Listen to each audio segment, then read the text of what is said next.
Greetings, people. Welcome to another day in the life of a Jamaican. Today we'll be reviewing the World Athletics Championships 100-meter men's final event from its inception in 1983 all the way to the recently concluded 2022 World Championships in Oregon. So there'll be a video showing all the finals, and you can look at the trends that you may be able to easily observe over the past 30 plus years. Enjoy. And they get away for the third time of asking. Alan Welch had a good start, but Carl Lewis is going well, and Emmett King's ahead of him. Emmett King is streaking ahead. Carl Lewis has got a lot of run, and Lewis comes. Emmett King and Wells is third, or is it Calvin Smith? Oh, magnificent Carl Lewis. Carl Lewis, the world champion in blue. Right to left, Bridgen, Pavoni, Stewart, Kovac, Johnson, Lewis, McRae and Christie. Christie nearest the camera for Great Britain. The man who said, I have to train to satisfy my own curiosity. You'll find out. Away they go. Johnson got a beauty. And Linford Christie went well. McRae going well. But Johnson's away and clear. It's Johnson, Lewis and Christie. And Johnson storms on to win. In second place was Lewis.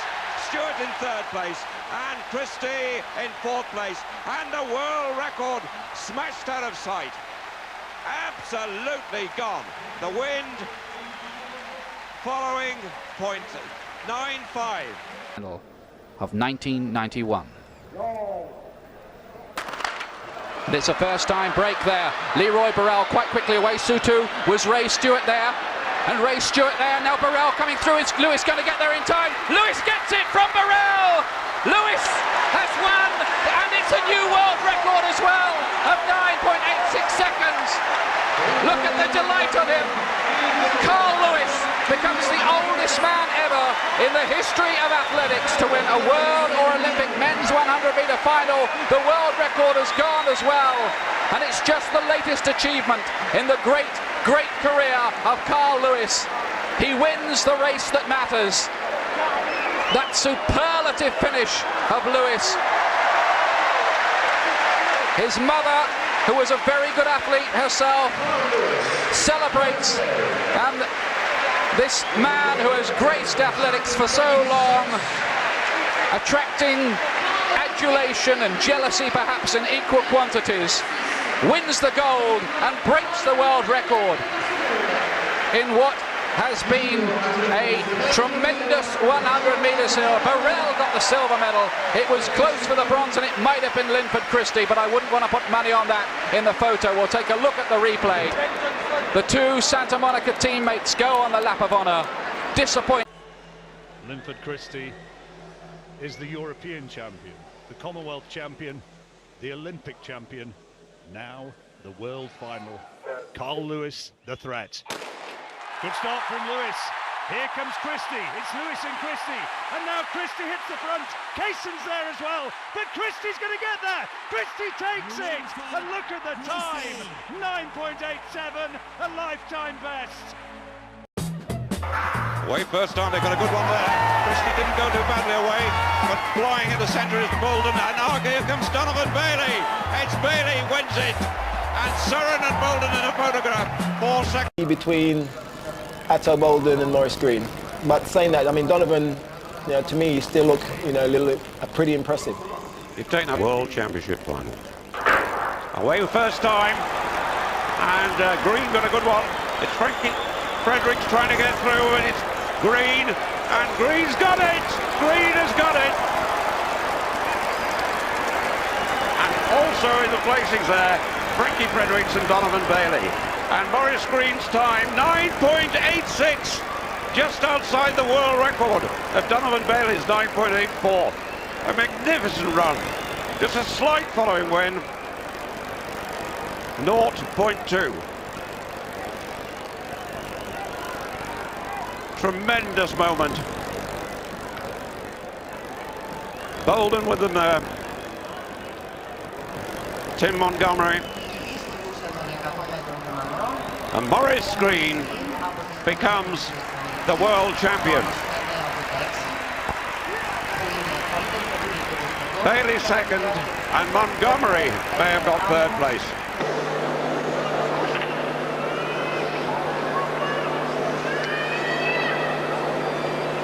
Listos. And it's a fair start. Bruni Surin is away. Maurice Green trying to stay with him. Tim Harden also got a good start. It's Maurice Green trying to power away. Here he comes. Green and Surin. 1-2.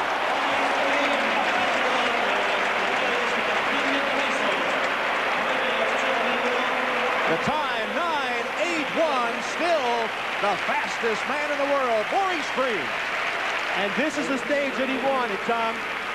Thousands of people watching here in the stadium, and who knows how many around the world, so that he can show his wares. And it may not be 9.79 or below, but everybody in the future will remember world champion. It's still the second fastest in history. You've got to give credit to Bruni Surin. He came out a little ahead of Maurice, and he didn't give up. He was going to die for it. That's the closest we've seen Maurice pressed in a while. All the answers. Set. They get away this time. Green was blistering out of the blocks. Montgomery's alongside him. It's Green and Montgomery and Bolden. Green's going to take this one. It's going to be Maurice Green. Green gets there from Montgomery. It's close on the line, but he gets it. 9.82, and the knee's gone. That was all he could do to get to the line. He's taken the gold medal, but at what cost for Maurice Green? He had to fight all of the way there. This has been bothering him all season long. And a worthy, worthy champion indeed, as someone who can run through the pain, and I'm not sure at what stage that knee gave out. Bernard Williams had a great start in his semi-final. They're in position. Away cleanly the first time. Bernard Williams gets a good start. So does Tim Montgomery. Here comes Wayne Chambers. It's Wayne Chambers moving to the front and the outside. It is Campbell coming through, and on the inside it is Brown coming strong at the finish. But I think it may have been Kim Collins in lane 1 who got up there. It was very close at the finish line, and I think Kim Collins came through in a time of 10.07. Well, at the beginning of the championship, we said it was going to be an open race, and they came through the line almost together, didn't they? It was very close at the finish line. Did Kim Collins lean in just in time, or was it Darren Campbell on the outside? No, on the photo finish, Collins has got it, no question about that, but second place is in debate, it certainly is. Vamos a ver, frente a esa salida que hace, salió muy bien Justin Gatlin, aunque no de forma explosiva como Leonard Scott, pero... Ahí vemos la salida de Leonard Scott, como siempre es habitual en él, estuvo ahí en los primeros 50 por delante. Gatlin ya empieza en esa aceleración magnífica, Frater detrás, Collins por la calle 2, y al final, sensacional, Gatlin prácticamente le virló en el último metro Frater a Collins la medalla, están dando al mismo tiempo, Frater y Collins, 10.05. Frater y Collins de momento, pero... Vamos a ver la carrera de nuevo, porque vean ustedes la salida fantástica de Justin Gatlin, de Leonard Scott, y Gatlin, que viene desde atrás por la calle número 5, va a terminar por arrasar a todos sus rivales y acreditar un crono sensacional de 9.88. Segundo Frater, tercero Kim Collins, el campeón de París, con 10.05, ambos cronos iguales, pero la superioridad de Gatlin incontestable. Se atasca un poco Collins en la parte final, vamos a ver, porque le han dado al mismo tiempo a los dos. Pero el último al final, Frater... For this final, the men's 100 meters. Powell in 3, Gay in 4. Atkins in outside him. These are the favourites. It's Powell, but here comes Tyson Gay, and it's Tyson Gay from Atkins and Powell. And once again, I think one has to say that Asafa Powell has not delivered when it mattered, but this man has. This man is Tyson Gay. He's world champion, 9.85. Wow, he had the world lead at 9.84. He's fully justified that. Powell did not fully deliver when it came to the big race. That was the big doubt we had about him. And it's Tyson Gay from Atkins, surprisingly, who took the silver medal. Powell had to settle for the bronze. At about 40 meters, once Tyson Gay joined him, he then tightened the Yes, he was leading, but then composure is required to maintain that form through, and he loses it every time at that stage. Every time. And the champion then becomes Gay.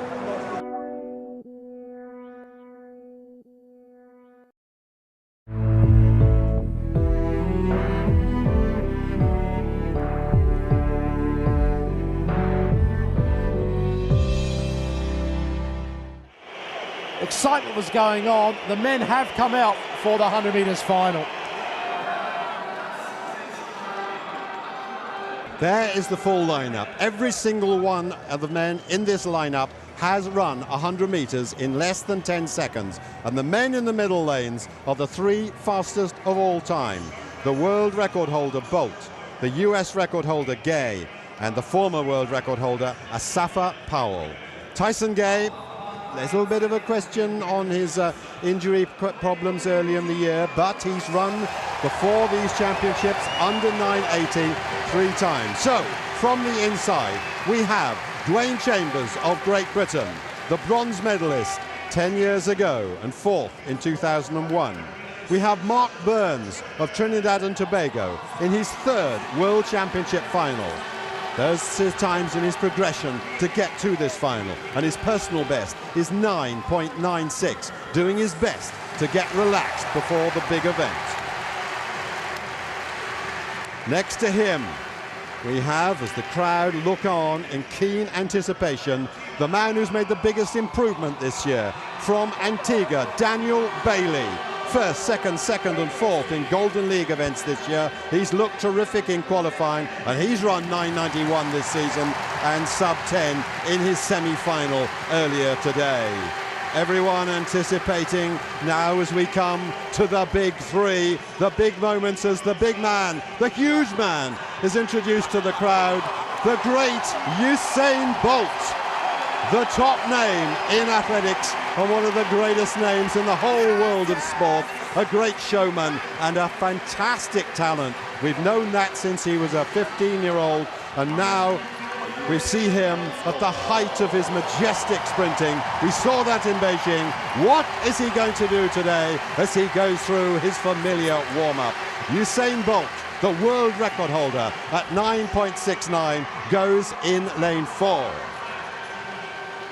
Next to him, the defending champion, the double champion from Osaka 2007, the American record holder. He equaled up this year. It's Tyson Gay, 3rd quickest of all time at 9.77.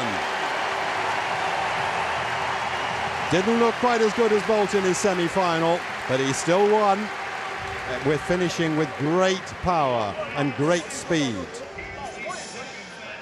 This man, the 2nd Jamaican in the lineup, 4 world records. Asafa Powell, 3rd 2 years ago, but the little question mark, he has tended to freeze in the big event, only 5th in the last 2 Olympic Games, but nonetheless, he's run 53 times, a world record, sub 10 seconds, and he looked, from the form he's shown so far, to be ready. Then we have Davis Doc Patton of the USA, 2nd in the US Championships, a silver medalist in the 200 meters in the World Championships 6 years ago, and a man with a best of 9.89. Another man who ran sub 10 seconds to get through to this final. Davis Patton, the 2nd of the Americans in this field. 2 Americans, 2 Jamaicans, 1 for Antigua, 1 from Great Britain. And then we have a 2nd man from Trinidad and Tobago with his strong Caribbean influence. It's the Olympic silver medalist, Richard Thompson. Again, sub 10 seconds to qualify, and a personal best from last year of 9.89. Very, very rare do we see such a talented lineup. Steve Barrett. This is a dream race, really. You couldn't put it together better than this. And it's the World Championship final. You can almost sense the crowd waiting now for the gun, and the athletes themselves are probably the most relaxed in all the stadium. I'm going to go like a jet. Yeah, you probably will, Usain. Let's just wait and see. It's hard to believe that Usain Bolt can be as relaxed as he is. Now the moment of truth comes. A piece of sporting history we are about to witness who will become the champion of the world here in Berlin. The final of the men's 100 metres in the IAF World Championships of Athletics here in Berlin 2009. Chambers, Burns, Bailey, Bolt, Powell, Patton and Thompson. The hush descends on this mighty, packed arena. Bolt, Gay, Powell, 4, 5 and 6. They're away. Terrific start by Daniel Bailey. Usain Bolt, though, getting into his running. Here he comes. Usain Bolt, challenged by Tyson Gay. Usain Bolt, 2 clear metres. Tyson Gay in second place. And in third place, Asafa Powell. 9.58! Smashing the world record. Unbelievable! He's done it again! A year later, rewriting the world record again! That is the most incredible piece of sprinting the world has ever seen. Absolutely breathtaking.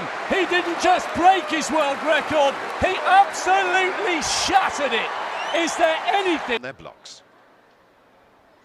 They're away this time with no problem. A terrific start there by Kim Collins as well. Kim Collins is flying. Can he repeat his title? He's got Jamaican challenge though. It's not going to be. It's the man in lane 6. It is a Jamaican victory. And it is the young pretender, if you like, to that title, Johan Blake, who comes through to win the 100 metres. It's fast, it's 9.93, despite a very strong headwind of 1.4 metres per second. The great man wasn't there, but the young pretender took the title. But what a wonderful run by Kim Collins as well. I was just about to say, Peter, there's going to be a huge amount of delight all over the athletics world that this guy has got a medal again. Well, he's got the bronze. He's got the bronze. He almost had the silver until the line, until Walter Dix just shaded him on the line by 1/100th of a second. But Jamaica still have the gold in their pockets. Johan Blake, as we saw in that semi-final, what a talent this young man is. Heir apparent maybe, but having said that, he might have to wait a long time. 9.92, a season's best, to come out on top in the end. Well, what a climax today, too, of these World Championships. The disqualification of the fastest man in history, but the champion is still Jamaican. But Walter Dix confirmed with a silver medal, 10.08, just 1/100th of a second faster than the veteran athlete Kim Collins, the former world champion. Very big winning margin, 1.16. I think it's about the second biggest in World Championships final history. And 1.16 in sprinting terms, that's just over 1.5 meters, is a very decisive victory indeed. It's not 1.16 though, is it? It's 0.16. Yes. I was going to say 1.16. Yes. Maybe if Usain Bolt had been running, it would have been. But well, not quite even for him, but yeah. Oh wow, what a strange feeling after that race, really, Paul. Disappointment really overshadowing in a little sense the victory of Johan Blake there. And I'm sure that we'll see perhaps the replay of that start more than we perhaps see the replay of the final race over and over again. Well, this is the final race, and look at Kim Collins in the red go there now. But Blake in lane 6, and to a slightly lesser extent, Walter Dix. But he's still behind Collins here, he comes past him, but Blake just goes away and away. But Nesta Carter, the other Jamaican, also tailed off at the back of the field. So not quite what the Jamaicans would have expected. let's not forget, of course, Usain Bolt will get a second bite of the cherry because he has the 200 meters to come. And I don't think he'll make the same mistake twice. But that is a lovely moment for Johan Blake. As you said, Steve, these guys now had the chance to grasp the medal and become world champions, and that's exactly what Johan Blake did.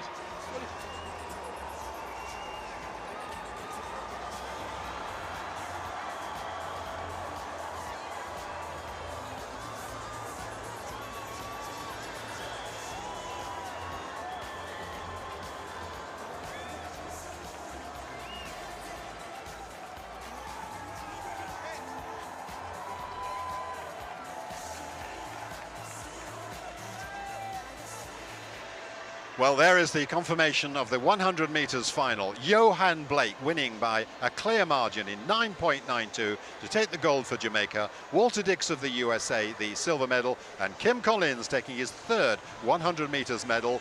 He goes back to 2003 and he ran 10.09 here. The times are all pretty good because remember they ran into a headwind of 1.4 metres per second.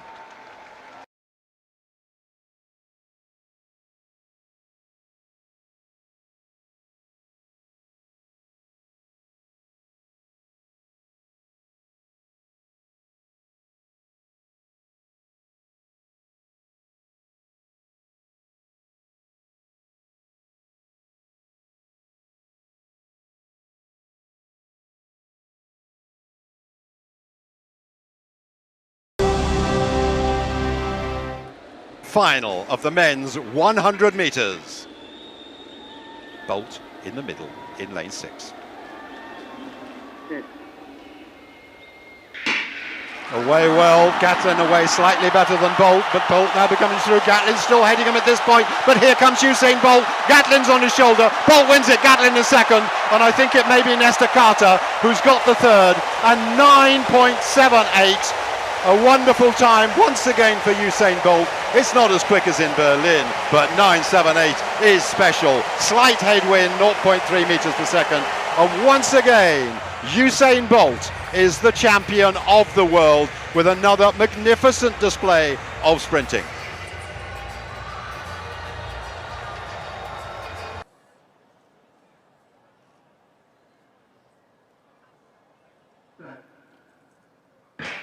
What sort of start will he get? Well, certainly a tremendous start by Gatlin further out and Bolt into his stride now. Those two coming clear of the field now, and it's Gatlin and Bolt. And who's going to win it? It's very close, but it's the great man, I think. It's Bolt who's taken it from Gatlin. He's found the speed when he needs it. Who could almost doubt it? We knew it would be close. It was close, but the clock is showing 9.79 and Bolt is celebrating, and Gatlin has to yield for the first time for a couple of years. That is arguably the greatest victory we've seen from Bolt, because it's the first time he's come into a major global final, not been the favourite and been under huge pressure. You knew he was going to win at 50 metres because his start was okay. It's never a brilliant start, but it was good enough that he was in the hunt, and Gatlin felt the pressure. Yeah, Gatlin felt the pressure on the last 20 metres or so because Bolt was there on his shoulder. The first time this year maybe that Gatlin's had anybody close to him, and it wasn't just anybody, it was Usain Bolt. And the time's gone up on the screen and Bolt has just seen that, and it's 100th of a second margin. No one's got that close to him in a major race, but it doesn't matter the distance because Bolt has won it. We're just waiting for the photo to separate who was third. Fantastic runner. I'd like to see that race again because at the end I think you can see Gatlin overstriding in the last 5 or 6 metres of that race, desperately trying to lunge for the line, but in the end it was no question. Bolt won it almost convincingly. And what a brilliant bronze for De Grasse, a lifetime best 9.92. He's had a fabulous season, a little bit of an outside bet in the outside lane. No one was talking about De Grasse, and he has delivered in style. But Usain Bolt, I suspect, might look back on this gold medal, if not equal to his Olympic titles, then maybe just behind it, because this was the one that many people thought he might lose. He is a great champion, and once again he's underlined his status as the greatest sprinter in history. Cometh the hour, cometh the Jamaican, he is unstoppable. And in fact, we heralded De Grasse. They've given a tie for the bronze, both De Grasse and Brumell on 9.92, ahead of Rogers' 9.94. Well, Bolt's third title at 100 metres, and he joins Carl Lewis and Maurice Greene as three-time world 100-metre champions. Well, as you say, Rob, I think he is really pleased with this. It's not been a great season for him. He's struggled a little bit with injury, but to come back and to keep the crowd, I think that race, as you said, was showing the calibre of the man. It really was. Marvellous run. Watch again. He didn't get a great start, really, but it was a good start. That's the thing. And you can see at this point of the race, Gatlin, I think, knows he's in trouble. He's starting to overstride, and watch the last 20 metres or so. Look, he's fumbling, he's going all over the place, the arms are not stretching, and he knows when he looked across there that he'd lost it. You knew at 50 metres Bolt was going to win, and it's the first time this season that Justin Gatlin has been put under pressure. He's had an almost unmatchable series of sub-9.8s. He's been brilliant this year, and it's not as if he completely crumbled in this final, because he ran 9.80, but he made 9.77 in the semi-final look a lot easier than that. He was tight, he was tense, he knew what was at stake, and maybe that's what marks Usain Bolt out above the others, that even though he knows how much is on the line, he still somehow manages to find it and never folds to the pressure. And a little bit more on those times as well, because there was a little headwind there, 0.5 meters per second. If you turned it round the other way, that would have been perhaps 100th of a second quicker. So that just shows just how high quality that run by Bolt was. And indeed, Gatlin's running still the same sort of time that he has been running all year. But he found the master. Just that little bit, but only 100th of a second. Just that little bit better. But if you look at how easy he was with his 9.77 in the semi-final, it shows you exactly what pressure can do come the big occasion. Great performances. We're obviously talking a lot about Bolt and Gatlin. Brilliant performances from Trayvon Bromell. It's only his first senior season, and he's taken the bronze medal, as has De Grasse of Canada, with a lifetime best. So there will be 4 men on the podium, 1 Jamaican, 2 Americans, and a Canadian as well. Well, another interesting fact, you can see Asafa Powell did not break 10 seconds, Peter. He still lives on that 99. Well, we are seeing in some events a slight changing of the guard, and in fact you've got the 2 20-year-olds sharing the bronze medal. Okay, Bolt and Gatlin are older, but Gay was 6th, Powell was 7th, so the former top men of the sprint a few years back were well beaten.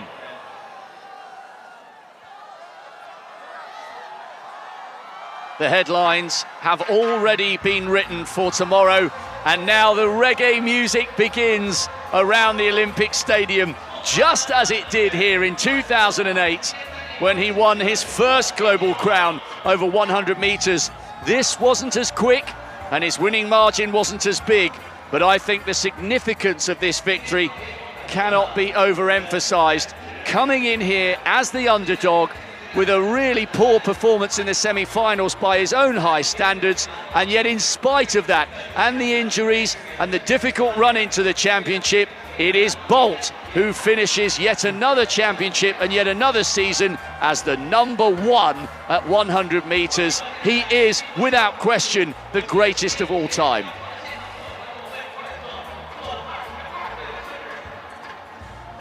It was only 1/100th of a second, but actually it looked a lot more clearer than that, really, didn't it? He was dominating over that last 50 metres or so. Gatlin was folding. The pressure got to him, I think, at about 50 metres, as you said, Rob. He was just tensing up, Gatlin. He wasn't looking relaxed like he was in the semi-final. He knew that the big man was there, and that was all that mattered. And actually, the winning margin is irrelevant, isn't it? Even if it had been tied on time and it had been a dip on the line, it's the measure of the man to beat someone who's in the form of his life. And we have to say that about Gatlin. With so many sub-9.8s, he's never been running better. And he still couldn't beat him. But Bolt had everything to lose, didn't he, really? But in the end, he got everything he wanted from that.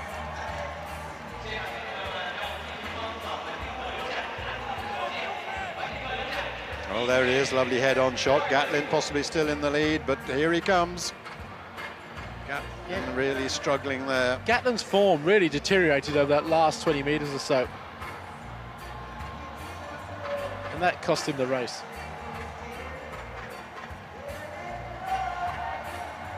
A brilliant, brilliant win, given the season he's had.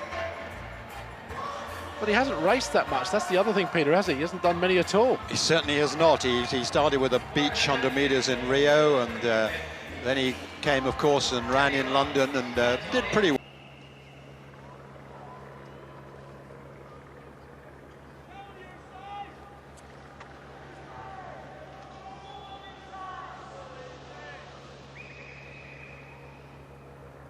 Bolt gets a pretty good start, so does Jimmy B. Coleman, so does Chris Coleman. Coleman's leading it, and Bolt's going to chase him hard. He's not going to catch him at the moment, but here he comes, and Coleman's still got the lead, and Gatlin wins it! It's Gatlin! Right at the death, Gatlin comes through. Gatlin steals it. Coleman thought he had it, Bolt never got there. It's Gatlin. We watched the scoreboard. It's definitely Gatlin. They're all looking.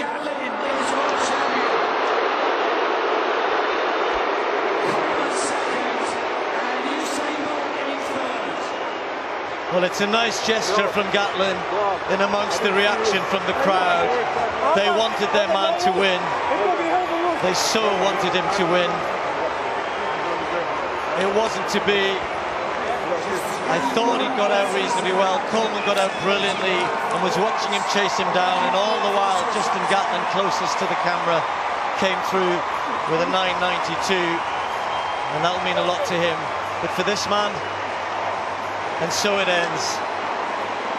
His lane now empty, and a bit of an empty feeling. To run.